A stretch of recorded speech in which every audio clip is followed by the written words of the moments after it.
Okay, hi all. I'm Sulafa Abushal. I work for the Greater Manchester Combined Authority. I'm the VCFSC, or Voluntary Community Faith and Social Enterprise Programme Manager for the Greater Manchester Resilience Forum. So for those of you that haven't come across resilience forums before, we are multi-agency partnerships that look after everything to do with preparing for, responding to and recovering from emergencies. And that can be anything from fires and floods to terrorist attacks and extreme weather. So my role is to look after the relationship between the Resilience Forum and the VCFSC sector, so to make sure that they are embedded into our work. So today I'm going to be talking to you about a project that we did called Project Heatwave, which was focused on building community resilience to extreme heat. So Emma already covered kind of the key points on this slide in her introduction, so I won't read it out. But I did want to highlight that of the nearly 3,000 excess deaths we had in England in 2022, a significant proportion of those deaths occurred in people aged over 65. And quite interestingly, there are actually fewer deaths in that same period in people under the age of 70, which raises some interesting questions. So looking ahead as well, climate models suggest that those heat-related deaths could triple by 2050 if no further action's been taken. So some stark facts there. So despite the growing risk, heat is still under-addressed in emergency planning compared to more visible threats like flooding or cold weather. One of the reasons for that is that the impacts of heat are often less visible, so they don't always result in kind of dramatic images or immediate infrastructure damage or emergency response structures standing up, but they do take a significant toll on health, especially amongst older people. So the UK has an adverse weather plan, which local authority colleagues might be familiar with, and that outlines how different sectors, including local authorities and the VCFSC sector, can work together to protect our communities. But awareness of that plan is still quite low, especially at the community level, and particularly around the uptake of heat health alerts. So as part of this work, just over 50% of the organisations that we asked and talked to weren't signed up or aware to the heat health alerts. And that's where some of this work comes in. So we were trying to bridge that gap between national policy and local action. So by working with those organisations and people who are already embedded in communities and trusted by those who are potentially most at risk. So what did we do? We wanted to explore how a VCFSC system of support might help address some of those challenges and minimise the impact of extreme heat for older people in Greater Manchester. So for Project Heatwave, we partnered with Salford CVS, who are one of our really brilliant local infrastructure organisations based in one of our boroughs in Manchester. And we also had another partner, which was the National Consortium for Societal Resilience, and they're a team based at the University of Manchester. We knew we particularly wanted to focus specifically on older people during extreme heat because they were a recognised priority group for us, and that is defined as those who are more vulnerable to a disruption, so an emergency, an event. They're less able to self-manage risk, and they're often underrepresented in emergency planning. So despite accounting for around 85% of those heat-related excess deaths, many older people don't actually perceive themselves as vulnerable, and therefore they might not take action during extreme heat. And so that disconnect between actual and perceived risk makes targeted support and interventions even more critical. So we ran a series of workshops with older people and organisations who deliver services and support to older people, and we really tried to focus in on the impact to daily lives during a disruption or a particular heat event. And that's, as you can imagine, quite a difficult thing to sort of drum up interest in Manchester. We ran some of these workshops in February, which added another issue, but that in itself can be a real problem if that risk doesn't feel real or imminent. But we had some really positive conversation and heard some really interesting facts. We also included emergency responders and planners in those discussions to make sure that our efforts were kind of aligned against resilience planning structures and response structures. So what did we hear? From older people themselves, we heard that they needed clear, accessible guidance, so not just general advice, but really specific, actionable steps that they can take during extreme heat, and that needs to be given in multiple formats, so not just digital, but printed material, face-to-face leaflets, etc., etc. Trust was something that came up repeatedly, so older people are more likely to act on information if it comes from someone they know or recognise, so like a faith leader, GP, local counsellor, community group they've already got connections to.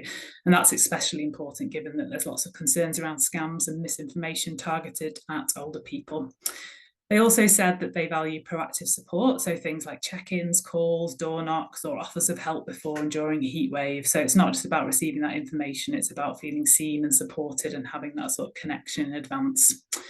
We also heard that older people would absolutely support each other. So they share advice, look out for neighbours, pass on information. So there's a real opportunity there to amplify trusted messages through these kind of more informal networks. And finally, we were reminded that older people shouldn't be lumped together as an homogenous group. Some of them were very independent, active. Other people might be more isolated or have health conditions, which might mean they're more at risk. But across the board, there was a huge wealth of experience and resilience that we can and should build on. So what do we hear from our voluntary sector partners and partner agencies? So one of the first things we heard from voluntary sector partners was that during extreme heat, uptake of service would drop significantly, particularly during, so in periods of extreme heat, but particularly in-person services. So people would stay at home when it was really hot. And you can imagine if that's a prolonged period of time, that might have a real impact on isolation, for example, or actually getting to appointments. And so voluntary sector organisations were having to shift and adapt delivery to meet those needs. We also heard that there were really strong connections between local authorities and voluntary sector organisations, which is absolutely an asset. But those links aren't always activated in a timely or coordinated way, particularly in a response to an emergency. And there was lots of potential to better leverage those relationships. Partners that we heard from really highlighted a need for training, so not just on the health impacts of heat, but how to maintain service continuity during extreme weather and how to support staff and volunteers. And finally, they talked about networks and coordination and how being part of a wider network where they can access support, share information and escalate needs was critical. But the thing that came up time and time again was that resources are stretched, and the sector, voluntary sector in particular as a whole, are absolutely willing to support, but they don't always have the capacity to act on what is required from us without additional support. So what do we do in response to these insights? In Greater Manchester, we delivered a series of interventions, which I'll just run through quickly now. We delivered targeted training and awareness sessions for VCFSE partners, equipping them with knowledge and tools to recognise and respond to heat-related risks. We strengthened communication channels with emergency planning teams and local infrastructure organisations or voluntary sector leads in the boroughs, so enabling that sort of timely mobilisation of support from the voluntary sector before, during and after extreme heat events. We're piloting the use of cool spaces, so they're safe, welcoming and accessible spaces that can offer respite during heat, and making sure they're embedded in trusted community settings. Alongside this, we're also co-developing extreme heat communications with older people, making sure those messages are clear and accessible, but also kind of delivered in a way that they are culturally relevant, but also from a trusted source. So making sure they're disseminated through those established community networks. We've also tested sort of the robustness of the approach with a bit of stress testing, exercising, training with our responders and communities, and trying to make sure that we're kind of getting feedback and refining and improving. I suppose with this model, we are designing it to be adaptable. So yes, we were looking at older people and heat, but we could be flexible and adaptable for any priority group and any risk or location.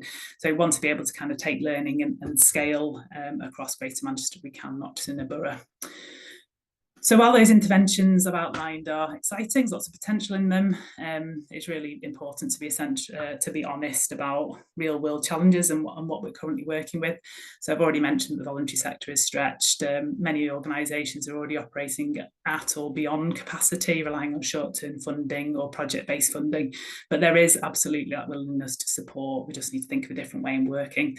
Same with local authorities, there's similar pressures. Emergency planning is just one of many competing priorities, and teams are often small and under-resourced. In some of the areas, relationships between emergency planners and the VCFSE sector might not be established, even though that relationship might be held somewhere else in the local authority. And that can mean that when a crisis or emergency happens, the coordination and trust needed to respond quickly might not be in place. There's also an issue of heat not yet being a priority in some places. It doesn't have that same visibility of flooding or cold weather, and that can make it harder to secure attention and resources. And finally, there's systematic challenges that we're all operating in that can be a real barrier, not just for us in this area, but also for our priority groups that we're trying to work with. So just want to be realistic about the operating system that we're in and think about the position that we're starting from.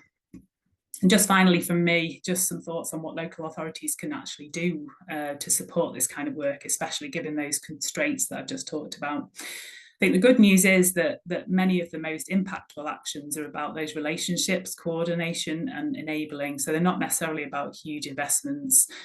So I would say, first of all, building relationships with voluntary sector partners is foundational.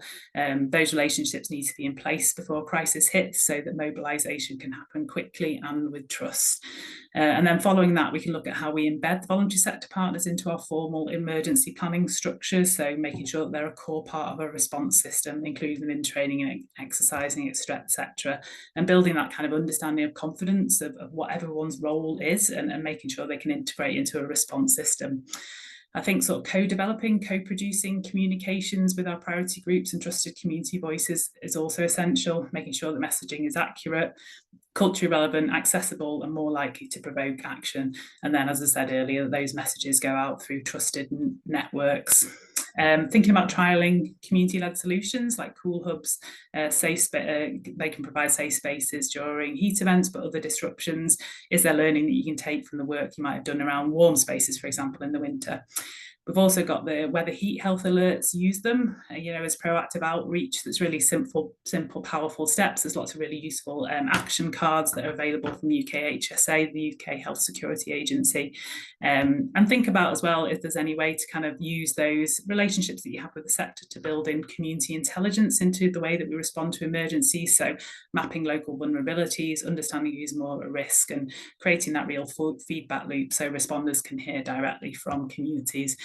And finally, sort of recognise and resource the BCFSE sector's role in resilience building. So that's not necessarily funding, we're all short of cash, but we can build relationships, we can value their insights and leadership, and we can find opportunities to build capability with them.